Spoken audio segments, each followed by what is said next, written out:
Olá pessoal, tudo bem? Dando prosseguimento às nossas aulas de História do sexto ano, eu convido vocês, não é? Bom dia a todos, todos estejam bem, bom dia, boa tarde, boa noite, todos estejam bem, com muita paz, com muita saúde. Veja bem, dando prosseguimento aos nossos conteúdos do sexto ano, nós vamos hoje trabalhar em cima da contagem do tempo. Como podemos contar o tempo? Então nós vamos imaginar que o estudo da história faz uso de um calendário, faz uso de datas, faz uso também de um relógio, de uma contagem mais específica, determinando, por exemplo, a cada 10 anos chama-se década, a cada 25 anos responde a um quartel, a um século a cada 100 anos, e a milênio corresponde a um período de 1000 anos. E com isso a gente vai começar a ficar íntimo desses termos, dessas contagens, e de que forma isso vai colaborar para o nosso entendimento histórico. De que maneira vai colaborar para o nosso entendimento histórico? De que forma isso vai surgir para a gente? Pois bem, e aqui, com essa situação, com isso posto, a gente pretende fazer com que vocês tenham uma noção cada vez mais exata e importante a partir desse momento que o conteúdo histórico exige essa contagem do tempo. Agora, claro, não é? A contagem do tempo ela vai ser cada vez mais dinâmica e quando você começa a praticar essa contagem, a situação vai se tornar cada vez mais fácil, a aprendizagem dessas situações se tornará mais fácil. Diz assim na página 16: fatores culturais, não é, e sociais foram determinantes para uma unidade começar a calcular e contar o tempo cronológico e histórico. Assim, cada civilização estabeleceu um calendário, ou seja, os orientais têm um calendário diferente dos ocidentais. O período do ano novo, o início do ano novo, você de vez em quando pode observar nos telejornais, quando você percebe que o calendário chinês e japonês geralmente acontece o início desse calendário, o início do ano, ele começa lá no mês de, muito bem, no mês de fevereiro. É um calendário diferente do nosso, que nós somos ocidentais. Então, essas diferenças são importantes a gente poder compreender e analisar. Então, cada civilização, cada região, cada país, inclusive, pode ter um calendário diferente. Assim, cada civilização estabelece um calendário para facilitar seu cotidiano, facilitar seu dia a dia. O calendário é um sistema de contagem de tempo que utiliza datas e períodos de acordo com cada cultura para estabelecer o início e o fim dos ciclos da vida.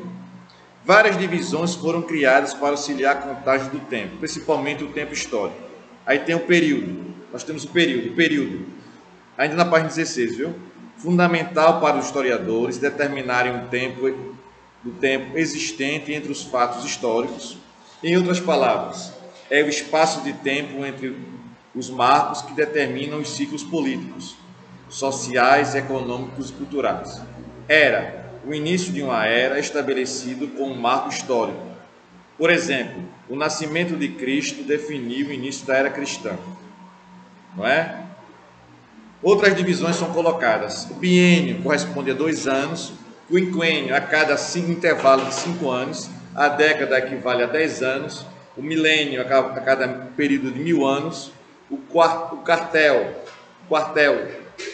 equivale a 25 anos e o século equivale a 100 anos.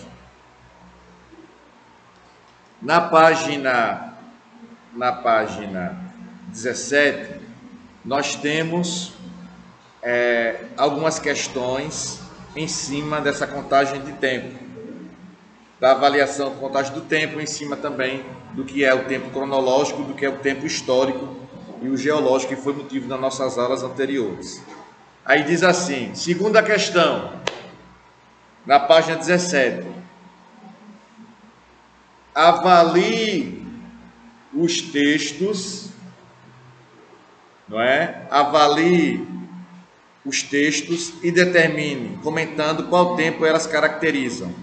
Letra A. Transformações do planeta são constantes e uma escala de tempo foi elaborada para determinar aproximadamente o tempo de existência de nosso planeta, além da divisão que determina períodos e épocas como Proterozoico e Arqueano.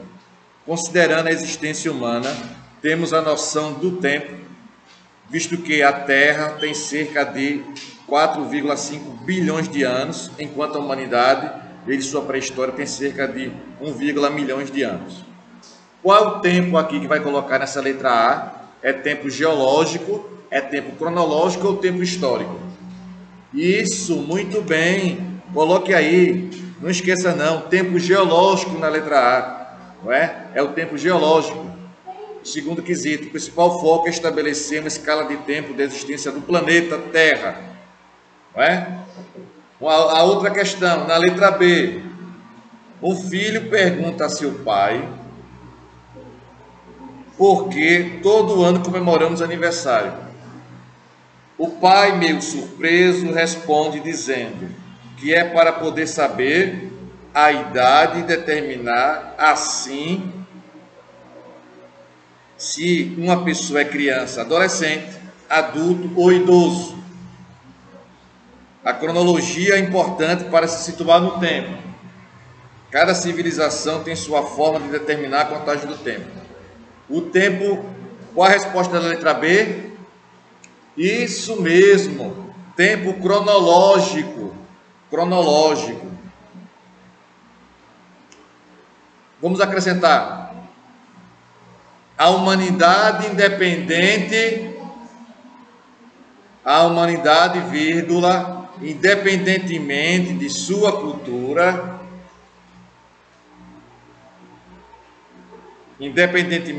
cultura, vírgula, convencionou contar o tempo para melhor organizar e dividir o seu cotidiano social, político e econômico.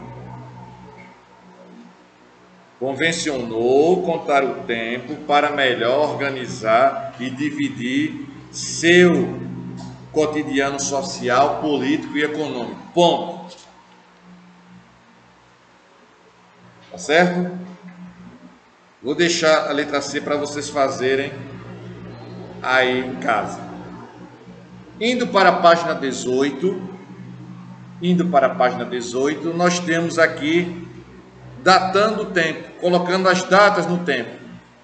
E nesse momento é importante a periodização histórica, porque você vai ter a oportunidade de colocar os séculos em cada período.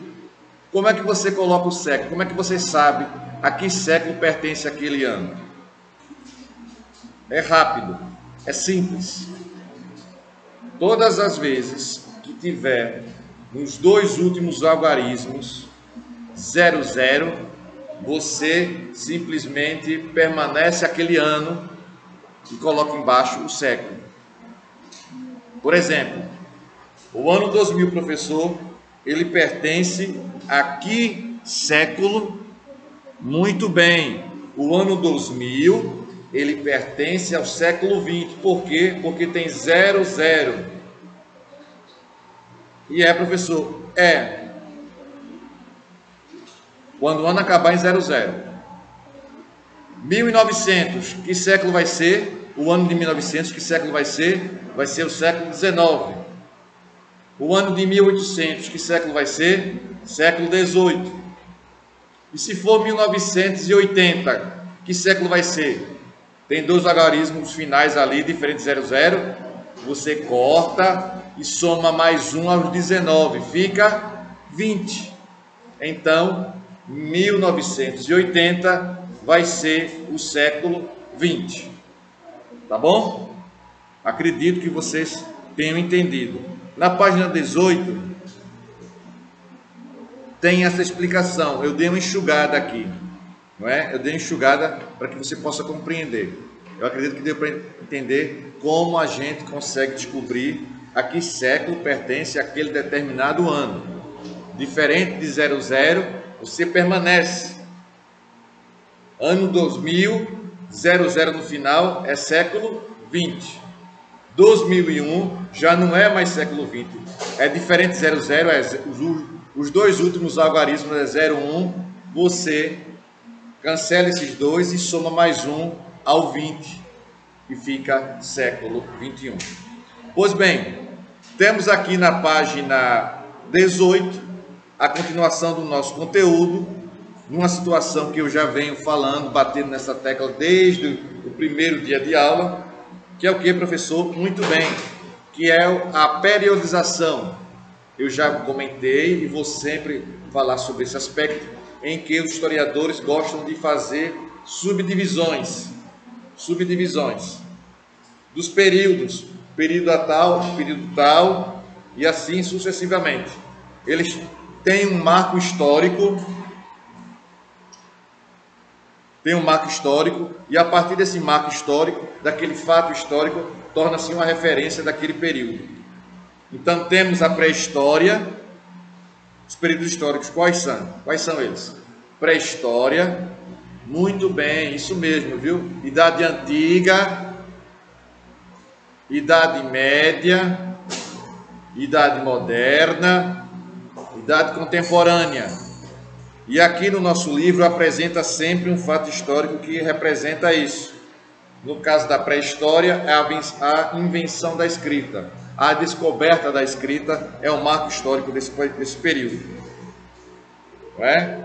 A outra situação da Idade Antiga, aqui agora já na página 19, tem aí, acompanha a leitura no livro aí, Idade Antiga, período que vai da invenção da escrita até a queda do Império Romano. É um conteúdo que a gente vai estudar ainda no 6º ano, passando pelo surgimento das primeiras civilizações como o Egito e Mesopotâmia. Idade Média, da queda do Império Romano do Ocidente até a tomada de Constantinopla, em 1453, depois de Cristo, pelos turcos otomanos. A Idade Moderna, período de transição fundamental para o processo de evolução tecnológica. Destaque para as expansões marítimas, o renascimento científico e cultural e as chamadas reformas religiosas. Também se destaca a chegada dos portugueses ao Brasil. Iniciou-se o ano de 1453, a chegada desse pessoal aqui. Foi até a Idade Moderna, 1789, com a Revolução Francesa. E a Idade Contemporânea é a chamada, conhecida como Era das Revoluções, que vai da Revolução Industrial até a Revolução Francesa, a partir da Revolução Francesa e até os dias atuais. Na página 20, nós temos, mais uma vez, uma atividade que a gente chama de praticando conhecimento. Nessa atividade, praticando conhecimento, ele está pedindo aqui para que você determine o século de cada ano. O século de cada ano. Vamos lá, se você aprendeu bem, vamos verificar aqui agora. Letra A, o ano de 1750. A que século pertence? Que século pertence, pessoal? 1750.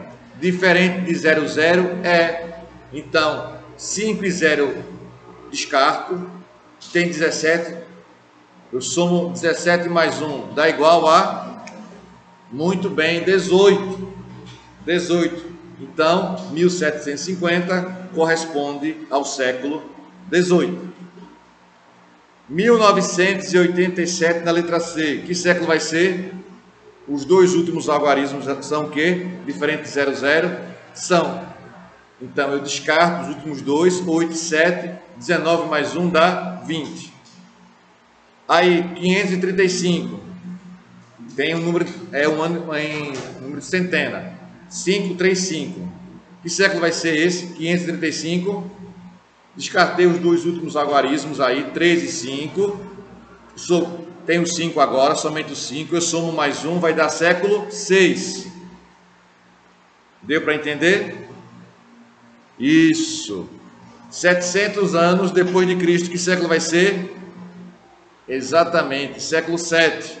00, descarto e permanece, não acrescento. Quando tiver 00 nos 2 últimos algarismos de cada ano, eu não faço nada, eu só faço repetir. Põe o 7 aí. 110 antes de Cristo, que século vai ser? Muito bem, diferente de 00, eu descarto agora, não é? E somo mais 1, dá século 2 antes de Cristo. E aqui, 750 antes de Cristo, dá o que aqui? Que século pertence? 750? Isso, muito bem, século 8. Página 20, não é? A segunda questão deixa para vocês fazerem. Página 20. Tecnologia para a história. Tecnologia para a história. Não é? E vou também deixar para vocês fazerem uma tarefinha de casa na página 22. Página 22. Página 22, questões 1, 2, 3. 1, 2 e 3. Página 22, 1, 2 e 3. São as questões que eu deixo para vocês aí responderem, tá bom? Tá bom assim? Tá tranquilo?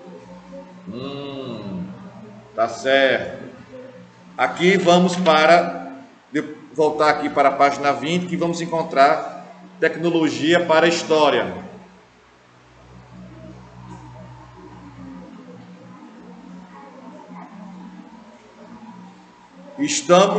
Aí diz assim, estamos acostumados a pensar a tecnologia como algo exclusivo dos dias atuais. A palavra tecnologia é a junção de 2 termos, techne, que significa ofício ou arte, e logia, que significa estudo da arte, estudo do ofício. A tecnologia é algo que nos acompanha desde o surgimento da cultura e faz parte da condição humana. Marcamos como espécie a vida do planeta, exercendo mudanças ao nosso redor. Do trabalho em pedras, às viagens espaciais, da fala às redes sociais. Enfim, tudo que é atribuído à capacidade de inventar traz em si a marca da humanidade. A história percebe a tecnologia de 2 formas básicas, como objeto de pesquisa ou como ferramenta. Ao estudar as indústrias líticas na pré-história ou as máquinas durante a Revolução Industrial, transformamos a tecnologia em objeto de pesquisa histórica. Quando utilizamos formas de registro diferentes, como uma foto, uma gravação, por exemplo, elas passam a ser documentos históricos. Ao analisar uma foto, um historiador se pergunta: o que eu vejo? Quem as tirou? Quando as tirou? Esses questionamentos permitem considerar, por exemplo, a intenção do autor em fotografar aquela cena específica. E quando há peças faltando nesse quebra-cabeça histórico, esse problema fica mais evidente na arqueologia, que aqui tem um link explicando. A arqueologia é uma ciência que estuda monumentos e vestígios das civilizações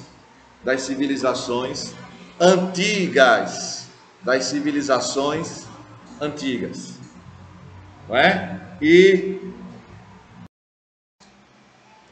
com isso, o conteúdo, né, do 6º ano, ele está retratando aqui para a gente a tecnologia para a história, na página 20.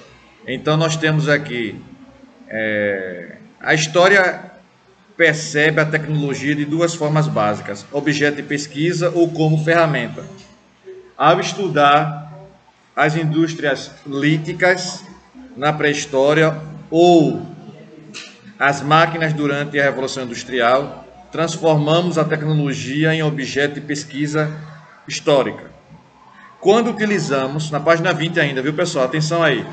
Quando utilizamos a tecnologia em objeto da pesquisa histórica, Quando utilizamos as formas de registro diferentes, uma foto, uma gravação, por exemplo, elas passam a ser documento histórico. Ainda na página 20, no último parágrafo aí da página 20, diz assim: e quando há peças faltando nesse quebra-cabeça histórico, percebendo quem foi que tirou a foto e com que objetivo, esse problema fica mais evidente na arqueologia, que eu já falei a vocês que é uma ciência que ela dá um suporte, é uma ciência auxiliar do conteúdo histórico. Ciência que anda lado a lado com a história. Para responder a essas suas perguntas, o arqueólogo usa a interdisciplinaridade. Da química e da física, vêm os estudos do carbono 14, que permite saber aproximadamente a idade de vestígios que tem matéria orgânica. Em que momento surgiu aqueles vestígios? Através da vasculhar com o carbono 14, que é uma ferramenta da química, de entender em que período surgiu aquele fóssil, aquele vestígio foi utilizado, foi pesquisado, foi utilizado pelos nossos antepassados, tá bom? Então, para vestígios inorgânicos, a técnica utilizada era a termoluminescência. Ao produzir uma panela de barro, por exemplo, a argila é modelada e levada ao fogo para cozimento e endurecimento. O calor deixa uma assinatura térmica dos minerais presentes na massa plástica, que pode ser datada mostrando quando o material foi aquecido pela última vez. Já a matemática e a geografia, aliadas às tecnologias digitais, elas oferecem uma forma de localização, o sistema de posicionamento global, o famoso GPS, que permite encontrar por meio de coordenadas precisas qualquer tipo de sítio arqueológico. Aqui no link, na página 21, nós temos uma explicação mais exata do que seja esse carbono 14. Ele está presente em todos os seres vivos. Aqui embaixo nós temos imagem de pesquisadores, historiadores e arqueólogos da Universidade, pesquisadores e arqueólogos da Universidade Federal de Pernambuco. Tá bom? Com isso eu concluo a aula de hoje do 6º ano. Forte abraço a todos e até lá. Até a próxima. Tchau, pessoal.